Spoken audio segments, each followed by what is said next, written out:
à toutes et à tous, ravi de vous retrouver dans Global Africa Télé-Sud. Bienvenue, vous savez, c'est toujours un plaisir de se retrouver ici même. Alors dans l'entretien du jour, nous allons recevoir pour la première fois, vous savez quoi? La première fois, une présidente, il s'agit là, vous savez quoi, du Haut Conseil des Maliens de France. Je dis c'est la première fois parce que c'est la première fois que l'élection se fait autour d'une femme à la tête de ce Haut Conseil. Alors nous allons en parler, nous allons aborder tous les sujets, les axes, les orientations, l'angle, évidemment, la passerelle entre l'Afrique, plus particulièrement le Mali, mais également aussi la France. Elle est avec nous et c'est vraiment un plaisir de vous recevoir, c'est Madame Dalla Dramé. Bonjour Madame la Présidente. Bonjour. Comment allez-vous? Très bien, et vous-même? C'est l'une des premières télés, je crois, il me semble. Exactement. Ah bah il faut de toute façon, il faut qu'il y ait une première de toute façon. Exact, tout à fait. Tout d'abord, félicitations. Merci beaucoup. Bravo. Merci. C'est la première fois que j'ai vu qu'une femme est à la tête du Haut Conseil des Maliens de France. Tout à fait, et pas que du Haut Conseil des Maliens de France, parce que le Haut Conseil est représenté dans 77 pays dans le monde. Et dans ces 77 pays, c'est la première fois qu'une femme est élue présidente. C'est la première fois. Alors qu'est-ce que ça... Évidemment, alors vous me dites c'est la première fois dans le monde. D'accord, Madame Dalla Dramé, Madame la Présidente désormais. Qu'est-ce que cela procure chez vous? Il y a forcément quelque chose qui émane du fin fond de votre corps, de votre cœur. C'est quoi c'est une satisfaction suprême? C'est quoi au juste? Non, c'est une fierté. Et j'espère que moi, mon élection va ouvrir aussi la porte à d'autres femmes, va donner aussi envie à d'autres femmes de se présenter, puisque ce sont des élections. Et également nous faire confiance. Je pense que peut-être que les hommes, je ne sais pas, ont peut-être peur de nous faire confiance, mais il ne faut pas. Il ne faut pas, on est là, on est complémentaires, on n'est pas en concurrence, surtout, qu'ils le sachent. Et voilà, un grand sentiment de fierté et on sait la responsabilité qui pèse sur nos épaules aujourd'hui. Alors qu'est-ce qui a fait qu'à un moment donné, effectivement, jusqu'ici, on a eu affaire à beaucoup d'hommes à la tête du Haut Conseil des Maliens de France? Qu'est-ce qui a fait qu'aujourd'hui, il était temps de passer le relais à une femme? C'est quoi l'élément provocateur? Alors, c'est les Maliens qui ont décidé, parce que c'est un vote, c'est une élection. C'est, me semble-t-il, 775 associations qui ont voté, qui sont à jour de leur cotisation. Tout à fait. Qui se sont soumis au vote. Exactement, le 30 juin dernier. Donc, les gens m'ont poussé. Moi, j'ai été beaucoup poussée par des hommes pour me présenter. Première volonté moi-même. Ça n'a pas été facile. Ça n'a pas été facile. Ça n'a pas été facile et ce n'est pas la première fois que je me présente. Je me suis présentée également en 2019. On a les résultats, si Romain, notre réalisateur, veut bien nous afficher. Voilà, on a les résultats, regardez le tableau, vous arrivez en tête. D'ailleurs, juste derrière, c'est une femme aussi. C'est aussi une femme. Donc c'est tout à fait. C'est un signe révélateur. Exactement. Qu'aujourd'hui, il est temps de changer, me semble-t-il. Les Maliens veulent le changement. Ils ont décidé de mettre en tête, en tout cas, 2 femmes. Parce que si on commente le tableau des résultats, vous êtes très nettement en tête. Et les trois, on voit bien, il y a 3 hommes et 2 femmes. Exactement. Ouais. Quand vous revivez ce moment de résultat, finalement, j'ai bien compris que c'est un sentiment de fierté, mais au-delà de ça, j'imagine que c'est un message fort adressé aux femmes africaines. C'est aussi ça, Madame la Présidente. Tout à fait. Les femmes sont capables. Je pense que les hommes ont compris que sans les femmes, nous, les hommes et les femmes, on est complémentaires, comme je l'ai déjà dit, mais ils veulent le changement et que pour eux, c'est les femmes qui vont apporter ce changement.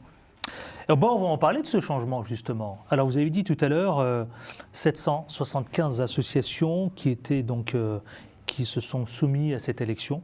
Tout d'abord, alors, maintenant que vous êtes à la tête du Haut Conseil des Maliens de France, j'imagine que vous allez installer des priorités, des enjeux que vous allez mettre en place. Tout d'abord, alors cet engagement fort pour la diaspora malienne. Vous leur dites quoi à cette diaspora malienne, à la diaspora africaine? C'est quoi votre promesse, Madame la Présidente? Alors, c'est tout le programme que moi j'ai vulgarisé pendant cette campagne qui a duré plus de 4 mois. La première thématique, c'est d'accompagner les Maliens dans toutes leurs difficultés, dans leurs démarches administratives, parce qu'il faut savoir qu'il y a beaucoup de difficultés, tant au niveau des problèmes administratifs au niveau malien, passeport, carte Nina. Carte Nina, c'est l'équivalent de la carte d'identité biométrique, et également au niveau, ici en France, au niveau des démarches administratives à travers les préfectures. Il faut savoir que quand un Malien souhaite renouveler son titre de séjour, le délai est très long. Donc, ils arrivent à terme de leur date d'échéance de Et encore plus compliqué aujourd'hui. Exactement, on n'arrive pas à obtenir... c'est encore plus compliqué. Tout à fait. On a de la difficulté à obtenir des rendez-vous. Les cartes, du coup, sont épuisées. Ils ne peuvent plus travailler. Du coup, ça engendre pas mal de problématiques puisqu'on ne peut plus travailler, plus payer de loyer. Donc, c'est un gros frein de ce côté-là. Et c'est un enjeu aussi à tout dépatouiller et à les accompagner là-dessus, quoi. Ouais.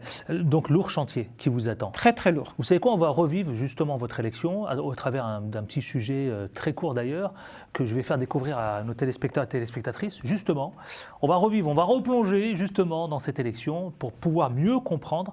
On s'apercevra d'ailleurs, il y avait beaucoup de monde, hein, la queue était extrêmement longue. J'ai vu dans le reportage, énormément, non? Il y avait quoi, 1000 personnes, combien 800 personnes, 900? Plus, hein, parce qu'on a eu 775 associations qui ont voté.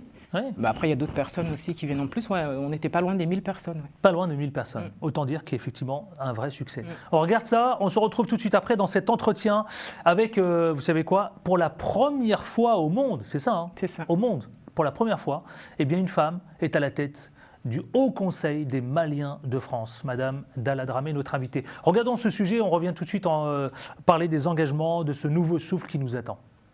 Le 30 juin dernier, les Maliens de France sont sortis massivement pour réélire leur président. Les candidats étaient au nombre de 5. 780 associations ont effectué le déplacement pour choisir le nouveau président du Haut Conseil des Maliens de France. Et c'est Madame Dalla Dramé qui est arrivée première sur la liste. Pour la première fois dans l'histoire du Haut Conseil, une femme a été élue présidente. Le samedi dernier, la nouvelle présidente du Haut Conseil des Maliens de France a présenté son bureau. La présidente du Haut Conseil des Maliens de France, Madame Dalla Dramé. Sur les 780 associations invitées, plus de 400 ont répondu à l'appel. La présidente, Madame Dalla Dramé, a remercié tous d'avoir effectué le déplacement et a assuré que les engagements seront respectés. Entourée d'une équipe engagée et dynamique qui constitue notre bureau exécutif. Avant toute chose, je tiens à remercier sincèrement chacun d'entre vous pour la confiance que vous avez accordée lors de cette élection. Votre soutien est le fondement sur lequel nous bâtirons nos actions, nous renforcer notre communauté, défendre nos intérêts et promouvoir les valeurs qui nous sont chères. Cette présentation du nouveau bureau était pleine d'émotions et s'est achevée sur les notes musicales traditionnelles.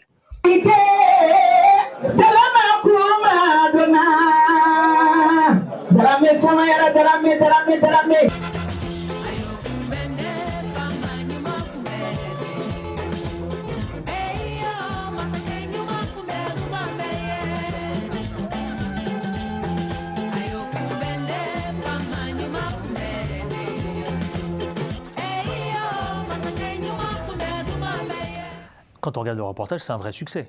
Ouais, je suis vraiment fière parce que au-delà j'ai vu votre regard pendant au-delà d'être la première femme, je suis aussi issue, moi, de la deuxième génération. Je suis née ici, j'ai grandi ici. Et c'est vrai qu'à chaque fois, c'est tout le temps des premières générations qui ont été présidents. Et être né ici, avoir grandi ici, avoir cette double culture et être à la tête d'une telle institution, hein, carrément, parce que le Haut Conseil a été créé après les événements de 92, je crois. 92, oui. C'est ça, quand il y a eu le coup d'État avec le président Moussa Traoré. Oui. Et du coup, elle fait partie intégrante de la Constitution. Et c'est une très, très grande fierté pour moi d'accompagner mon pays. Bravo. Alors justement, c'est quoi ce nouveau souffle que vous voulez installer auprès de la diaspora malienne, Madame la Présidente, dans ce Haut Conseil des Maliens de France? C'est être au plus près des Maliens. C'est vrai que ça a beaucoup manqué. Moi, donc de la proximité, c'est le mot maître. Exactement, la proximité, de la communication avec les Maliens. C'est vrai que ce sont les associations qui votent, mais l'idée aussi, c'est d'être dans les quartiers, auprès des gens, auprès de la population, dans les foyers ici, et établir une communication entre eux et d'échanger avec eux sur leurs problématiques et de les prioriser. Parce que sans communication, on aura beau mettre des choses en place, ça ne fonctionnera pas. Il faut vraiment échanger avec eux, prioriser leurs problématiques et les attaquer.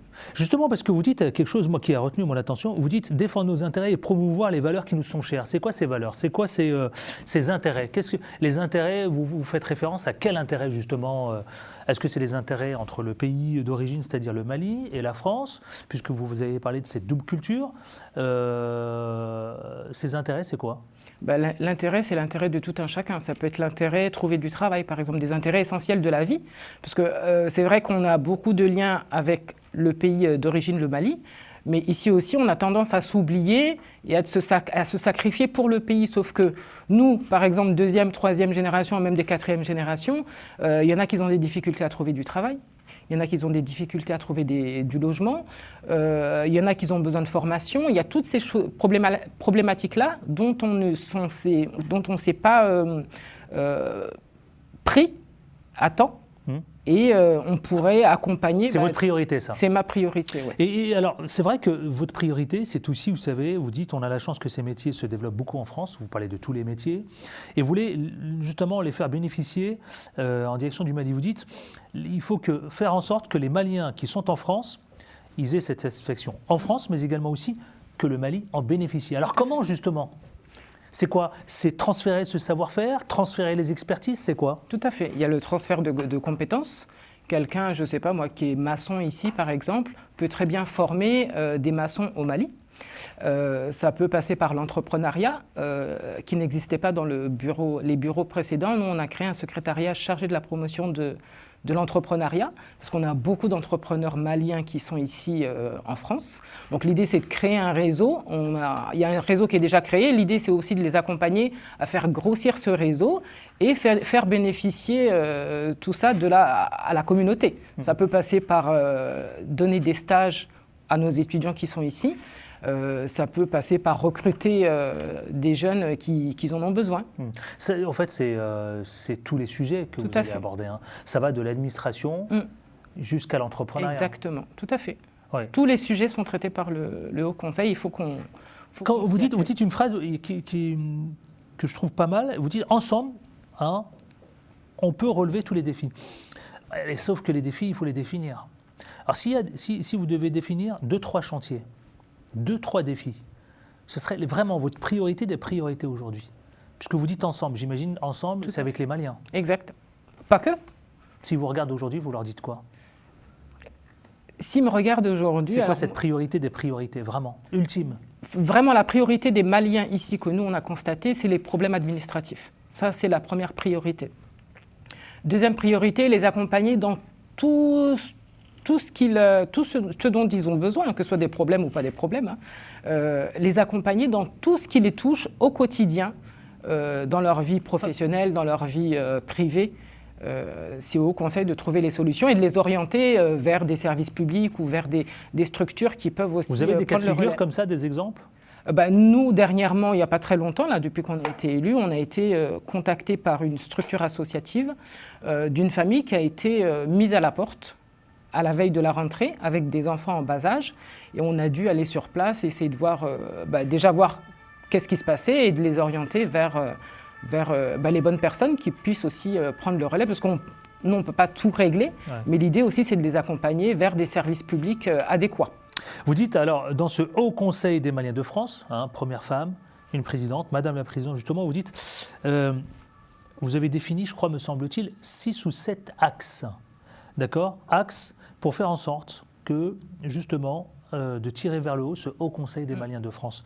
Alors, on va en parler, justement, Madame la Présidente. Prenons le temps. Ces axes, c'est quoi au juste que vous avez défini ensemble?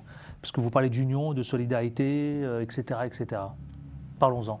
Alors, le premier axe, c'est tout d'abord un des premiers objectifs du Haut Conseil, c'est de, comment dirais-je, c'est d'être là pour les Maliens et de les accompagner tout au long de leur vie. On a un point sur l'intégration. L'intégration, par exemple, des nouveaux arrivants qui arrivent ici en France, c'est au Conseil aussi de les accompagner et de leur dire voilà tes droits, voilà tes devoirs, parce que j'estime moi que les droits et les devoirs… La communauté malienne en France, on a un chiffre par exemple? Qui n'est pas officiel. Qui n'est pas officiel justement, c'est pour ça que je vous pose la question. On est un certain nombre de Maliens, beaucoup. On est deuxième derrière la communauté algérienne. Deuxième, hein, ouais. C'est ça il me semble. Exactement. Alors c'est quoi le chiffre aujourd'hui? Il n'y a pas de chiffre officiel. Mais on est un certain nombre. Un certain nombre. C'est quoi? C'est 500 000, 600 000, 700 000, 1 million? À peu près, oui. Ouais. Moi, le chiffre officiel que j'ai, c'est entre 500 et 600 000. Ouais. Après, est-ce que vous avez dedans les binationaux, les deuxièmes, les troisièmes, il y a des quatrièmes, il y a même des cinquièmes générations. Donc, ouais, on est. D'accord. Donc aujourd'hui, on n'a pas de chiffre officiel. Non. Je parle de l'Hexagone, toute la France. Non, il n'y a pas de chiffre. Il n'y a pas de chiffre officiel. Ouais. Et vous êtes en charge de chapeauter… Toute la France. Toute la France. Exact. Ça veut dire quoi? Ça veut dire que vous allez devoir pas mal voyager, rencontrer les associations, rencontrer les Maliens. J'imagine, hein, vous avez un calendrier tout à fait. Toute l'année et bourlingué, j'ai envie de dire, hein, pardonnez-moi l'expression, mais voilà, partout en France, quoi. Exact.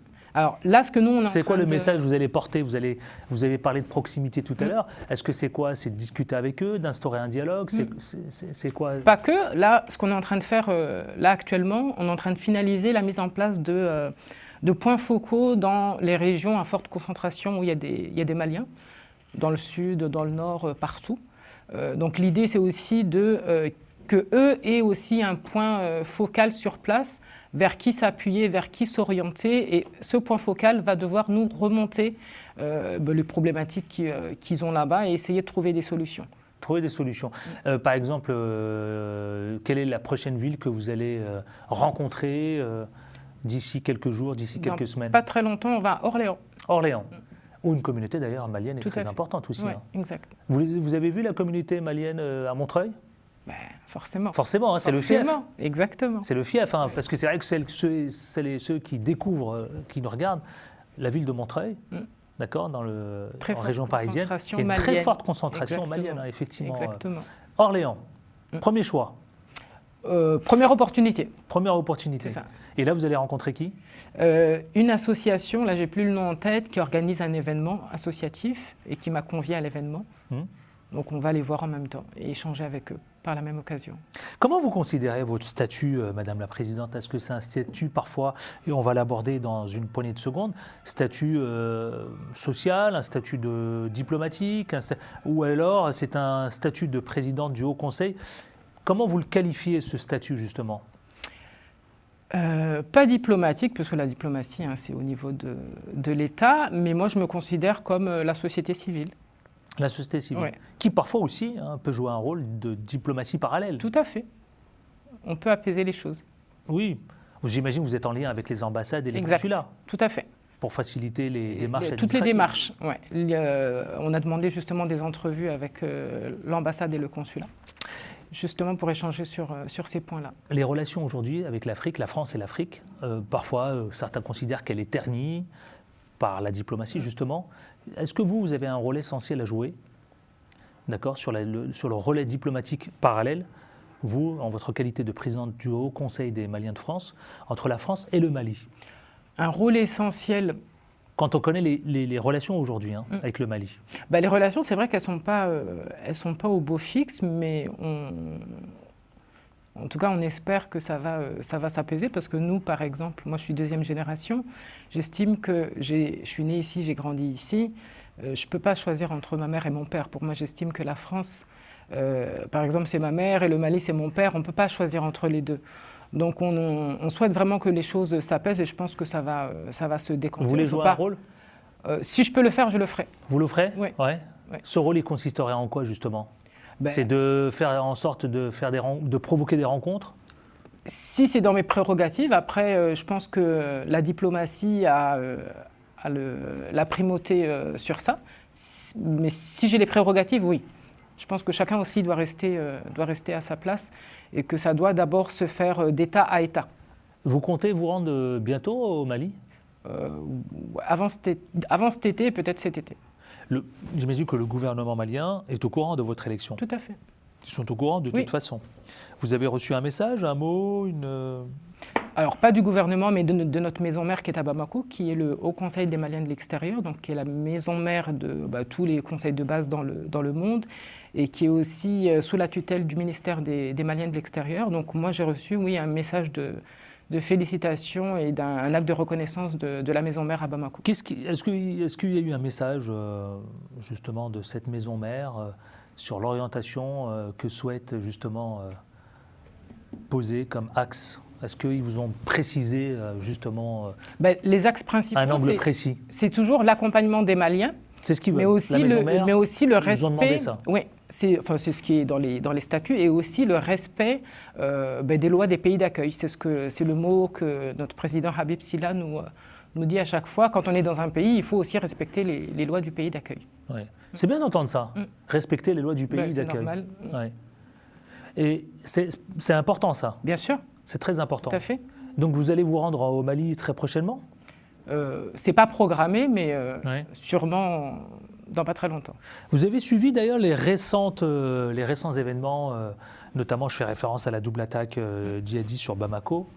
La situation, elle est redevenue un peu à la normale à Bamako, mais c'est toujours tendu. Hein. Qu'est-ce qu'on peut espérer, Madame la Présidente, justement? Alors, c'est vrai que le Mali, c'est un pays qui est en guerre. Donc les événements là, du 17 septembre ont fait du bruit, ont fait peur, il y a eu des morts. Je profite de l'occasion pour présenter mes condoléances à l'État malien. C'est vrai que c'est pas facile, mais je pense qu'il faut aussi que le problème des terroristes, ça a été une ampleur inédite là quand même. Oui, c'était en ville quoi. Le problème de terroristes, c'est un problème international.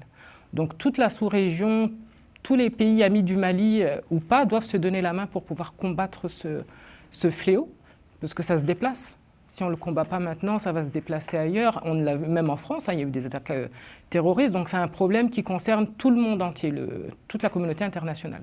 Ouais, le Mali, comment voyez-vous les choses? Comment il compte sortir justement du terrorisme? Comment il compte sortir vous parliez de fléau, comment l'endiguer ce fléau justement? Ils le combattent au jour le jour. Ça va mieux aujourd'hui. C'est vrai qu'à un moment donné, c'était pas simple, mais moi j'ai espoir et je suis optimiste. Ouais. Vous avez des relations avec les habitants maliens à Bamako notamment? Oui, moi je suis originaire de la région de Kay, donc j'ai aussi de la famille. Qu'est-ce qu'ils vous disent par exemple? Ma question elle est simple, est-ce qu'ils attendent beaucoup de la France aussi ou de l'Europe? Pas spécialement, moi je suis très admirative. Parce que le Mali, clairement, disons-le clairement, Madame la Présidente, elle a plongé dans le chaos. Oui, à un moment, mais c'est vrai que ça va beaucoup mieux. Et moi je suis très admirative de la résilience des Maliens. Parce que quand on est dans un pays en guerre, c'est vrai qu'on a pas mal d'obstacles à franchir, et les Maliens sont vraiment unis pour pouvoir relever ce défi.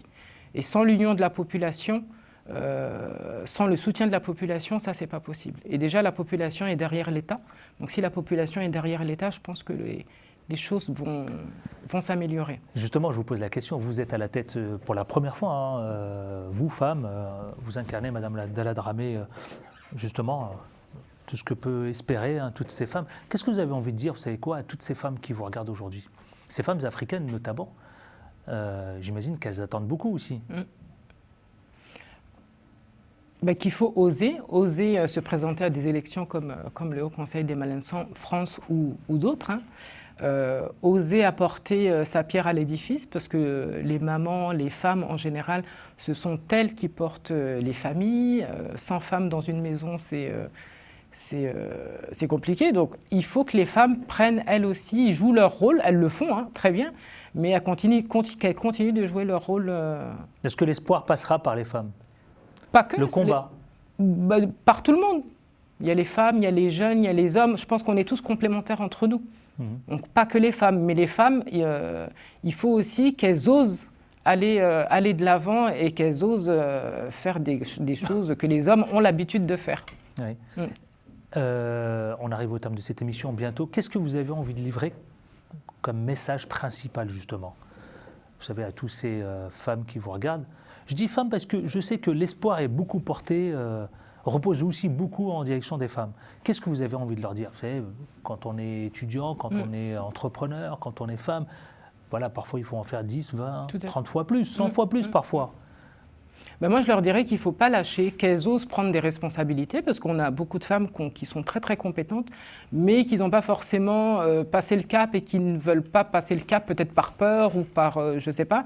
Mais je leur dis, osez, allez-y. Si moi j'ai réussi, elles peuvent le faire. Et que nous, on sera là. En tout cas, moi, si je peux accompagner une femme à la porter vers le haut et puis briser le plafond de verre, pourquoi pas. Mais qu'elles osent le faire et que les hommes, ils n'hésiteront pas à nous accompagner, à nous pousser vers l'avant. Bah, Madame la Présidente, on a envie de vous dire bon courage pour Merci ce qui vous beaucoup. attend. Je crois que vous avez pas mal de chantiers Tout à fait. que vous allez devoir traiter. Bon courage à vous. Merci beaucoup. Madame Dalla Dramé, et puis à très bientôt. À bientôt. Ici Pourquoi même, pas. hein. Merci beaucoup. Absolument. Donc c'est la première fois, c'est la première fois au monde qu'une femme est élue au Haut Conseil des Maliens de France. Merci infiniment. On se retrouve très bientôt, très vite, ici même. Vous savez quoi, avec un autre invité, un autre parcours certainement aussi. Mais surtout, restez fidèles à Global Africa Télé Sud et à très bientôt.